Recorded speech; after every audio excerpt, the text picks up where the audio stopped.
Hello বন্ধুরা, রাত বাজে এখন 11টা। দুই ছেলে 9টার সময় আবদার করলো। একজন অফিসে বেরোনোর সময় বলে দিয়েছিল যা এর আগের দিন আইসক্রিম বানিয়েছি সেটা কালকে খেয়ে শেষ করে দিয়েছে, তো আইসক্রিম বানাতে হবে। আর ছোট ছেলেও বলল আইসক্রিম বানাও, ওরা তো কিনে খায় না বাইরে থেকে। তা আমি বললাম ঠিক আছে, কুলফি টাইপের। আর একজন বলেছে ড্রাই ফ্রুটস নাটস আইসক্রিমটা বানাতে একটু কষ্টকর যদিও, তো যাই হোক অনেকগুলো ড্রাই ফ্রুটসের লাগে।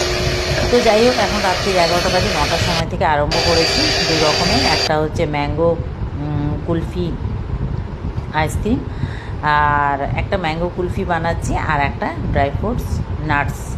তো যাই হোক দু রকমের আইসক্রিম। এবার ছেলেরা যদি আবদার করে কিছু বলে না, আমি একটা মিনিটও একটা সেকেন্ডও আমি দেরি করি না, চটপট করে সেটা বানানোর চেষ্টা করি।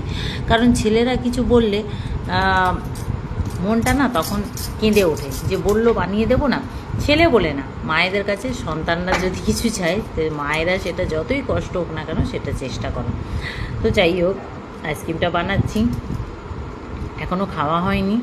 তো তোমাদের তো নিশ্চয়ই খাওয়া দাওয়া হয়ে গেছে, এখন খাওয়া দাওয়া হয়ে নিশ্চয়ই রিল্যাক্স করছে সবাই। আর আমি দেখো এত রাত্রে করছি, আর এগুলো করা মানে এত বাসন বেরো না, এখন বাসনগুলোও ধুতে হবে। যাই হোক তোমাদের আইসক্রিমের রেসিপিটা ফুল ভিডিও খুব তাড়াতাড়ি আপলোড করব তোমাদের জন্য। Good night.